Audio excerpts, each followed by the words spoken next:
Taatee ajaa'ibaatu godina Walaayittaatti ta'e. Namichi suuraa isaa argitan kuni hojiidhaaf manaa bahee gaafa manaa bahuu daa'ima isaa manatti gatatee hojiidhaaf deeme. Erga hojiidhaa deebi'ee gara galgalaa jechuudha. Hojiidhaa yoo deebi'u sagalee daa'imaa iyyituu dhagaye. Yoo dhagahee fiigee mana isaa seenuu jaarsi waggaa 60 naannoo san jedhamee kan tilmaamamuudha. Micayyoo daa'ima xiqqoo tana gudeeduudhaaf yoo jedhu abbichi suuraa irratti argitan kun abbaa micayyooti. Abbaa daa'imaa jechuudha. Dhagahee yoo argu irratti qabee dhahee lafaan dhahee qaama saalaa isaa irraa muree harkatti baatee mana seeraa geessuu deema jedhanii jiru. Harka kennachuu deemaa jira jedhan. Waan hedduu nama ajaa'ibuudha jechuudha. Wanti kun hedduu uummata keenya keessatti deddeebi'aa jira. Taateen kun sirriitti deddeebi'aa jira. Biyya keenya keessa sirriitti deddeebi'aa jira. Wanta akkanaa kun jechuudha. Akkuma barreeffama irratti argaa jirtan kun qaama saalaa dhiiraa muree harkatti baatee naannoo kibbaa godina Walaayittaatti aanaa 04 keessatti jedha. Namichi isaan viidiyoo irratti argitan kun hojiif manaa bahee lafa ijoollee oolee gaafa mana isaatti deebi'u sagalee mucaa durbaa isaa iyyuu abbaa koo jettu dhagahee fiigee mana ol seenee mana erga seeneen booda ammoo akkuma isiniin jedhe jaarsa umriin isaa waggaa 60 ol kan ta'e daa'ima san gudeeduudhaaf irratti qabamee jechuudha. Kanaaf jennaan immoo biyya keenya keessa wanti akka deemaa jirullee baay'ee nama shakkisiisa. Wanti nama shakkisiisu hedduudha jechuudha. Waan baay'ee nama ajaa'ibuudha. Namichi kun gaarii godhe moo badaa godhe? Ani garuu waaqayyo haa murteessuu hin danda'u. Qaama saalaa sun muruullee baay'ee tokko yaa'u nama bakka jireenya isaa keessatti wanti namni sun laayivis dabarsuu hin danda'u hin jiraatas lubbuun jedhee yaadee hin beeku. Garuu jechuudha wanti kun dhugaa dubbachuu fi waan baay'ee nama ajaa'ibu jechuudha. Ajaa'iba ta'e uummatatti jechuudha. Nutis ajaa'iba nuti ta'e jechuudha. Qaama saalaa muruu jechuun bakka namni sun namummaadhaan alaayyuu bakka alaayyuu waan tokko dabarsuu hin danda'u bilaasha ta'e jechuudha. Sijjammar immoo daa'ima waggaa meeqaa gudeeduuf jechuun lubbuu isaa baraaree jira. Garuu akka kootti lubbuu irraa baraare natti fakkaata dhugaa waaqaa daa'ima isaa irraa baal daa'ima xiqqoo taanaan lubbuu isaa hin duuti waan ta'eef lubbuu daa'ima isaa baraarratee jira jechuudha. Walumaa galatti lubbuu daa'ima isaa baraarratee qaama isaallee muruu namicha waggaa 60 san daa'ima isaa baraarratee jira jechuudha. Akka kootitti garuu bakka kalaas hin godhe qaba ጊዜ tokko bakka namni keenya of hin beeku waan ta'eef hin tolcheeyyuu hin jedha ጊዜ tokko bagarraa muree hin jedha. Maal isaan daa'ima xiqqoo malee daa'ima nama gurguddaa hin dhabame isaan sijjammar warrumti dhiiraa kun maal taatanii sin warri dhiiraa kun guddaa jetti guddina qabu xiqqaa jetti xiqqaan qabu maalidha sin qoye isin tolcha bagarraa muree abbaan nana jiraa dhurumti dheeraa uyyati. Bakka ati goobazii namaati bagarraa murtee hin tolchite bagarraa murte maaliif daa'ima xiqqoo gudeedeen maal nama jaartii dhabamu shamarran dhabamu waxaati dhabamu berreen guutteerti biyya keessa kanuma daa'ima xiqqishuu kichuu tana sinti lubbuu ishii baasuudhaaf deemta maalidhan gaafa dhiiga argachuu deemta seexana hin dhugdanii dhiiga namaa dhuguu deemta moo maalidhan nime gosh bagarraa murte akkasii abbaa jechuun abbaa jagnaadha bakkaati. Abbaa jagnaadha lubbuu daa'ima teetii oolfattee jechuudha.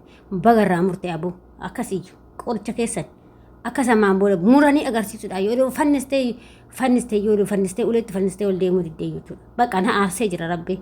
Maaliif jedhe daa'imti kichuu wal dhalatu tana yoo sila isin dhiiga dhugdanii warrumti dhiiraa kun wanaa ajaa'iba bara. Gaafa bakka durbummaa daa'ima xiqqishuu irraa ajjeestanii fudhatta san dhiiga sanii dhugdamoo waan isinii godhamoo maalidhaan lubbuu daa'ima sanii baastanii jechuudha. Dhugaa lubbuu daa'ima ofii oolfate amantichi kun amma waan qalbii akkas jenna malee lubbuu daa'ima ofii oolfateera jechuudha. Lubbuu daa'ima isaa oolfatee jira baga gooti. Kanarraa jiidanii namni takkittiin daa'imatti waan akkanaa hin deemu jechuudha.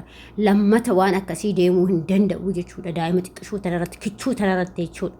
Kichuu isoo nyaattee hin quufne taphattee hin quufne tanarratti jechuudha. Kanaaf abbaan kun dhuguma jagnaadha. Gosh goota agartee akkasii bagarraa murte. Hin tolchite inni hojii oolee hoo galuu daa'ima isaa gudeedan inni ishii guddifachuudhaaf walii gal xulxul jedha walii gadi dhugaa rabbi jechuudha. Bagarraa mure kanaan booda laal dhiirritti deebitee dubartiidha ija keessa laalu kanaan boodatti jechuudha. Ajamma arga deemna barri maal jechuudha namni waggaa 60 yoo daa'ima xiqqoo gudeedu moo maal jenna ka jiran akka maal bara maaltu dhufaaraa barri keenya biyya keenya jechuudha maaltu deemaa jira seera maali seera akkana seeruma akkanaa kana maali inni garuu kun kan akkatti jiru kun innaa maal jechuu barbaade sanani kanaafi bagarraa muree walumaa galatti bagarraa muree jechuudha bagarraa muree akka kiyyatti isin maal akka jettan immoo warri mee koomenti irratti maal akka jettan immoo barreessa ani immoo baga mureen jedha bakka dadhabnee jirra himannee jirra namni moo namni dhagahu jiru ofirraa qabaa muraa dubartii illee dhiira yoo argite ofirraa muraa yoo inni baalagaa jechuudha yoo inni shamara xiqqishuu daa'ima xiqqishuutti deema muraarraa qabaata sahaa muruun jedhan akkas kanaaf jennaan daa'ima haga hoodaa gudeeduni innaa kanaafiyyuu daa'ima xiqqishuu gudeedu cubbuudha waan ta'eef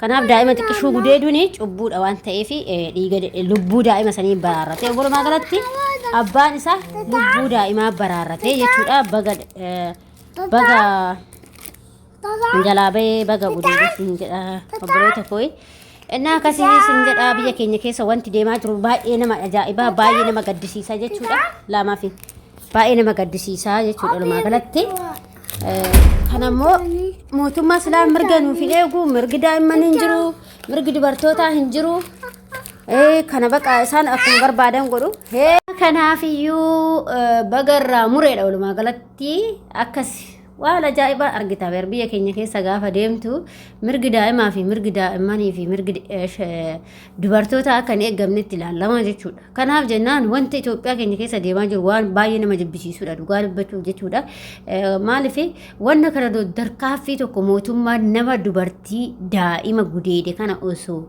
tarkaanfiin lubbuu baasuu irratti kennamee har'a daa'ima xiqqoo kanarratti namni waggaa 60 waggaa 70 hanga fedhe haa ta'u daa'ima irratti deemuu hin danda'u dhiirri koo jechuudha kanaaf mirgatu hin jirre waan ta'eef daa'ima irratti waan akkanaa kana deema kanaaf hin tolchee jechuudha bagarraa mure abbaa kun abbaa goota jenna dhugaa rabbii goota jechuudha bagarraa murattee daa'ima kee lubbuu olfattee siin jechuu jaalanna abbaa keenya dhugaa rabbii jechuudha hin tolche hin gubate dhugaa rabbii akkamitti jiraatta ati afekkeenyaa fi nuti amma gaafa ofitti nama waan tokko itti ofitti fudhattee jechuudha akkas maarraa muree jettu ati gaafa daa'ima keetii akkam taata sirras ga'uu danda'a akkamitti daa'ima deemtee barsiifachuu dandeessa akkamitti waan tokko gochuu dandeessa akkamitti daa'ima kee manatti gattee deemachuu dandeessa daa'ima xiqqoo jechuudha silaa daa'ima beema kichuu tana gudeedu maalo yaa rabbii koo maali cubbuu sodaatanii lubbuu namaa akkamitti gudeedu jechuun lubbuu namaa irratti faradu jechuudha maaliif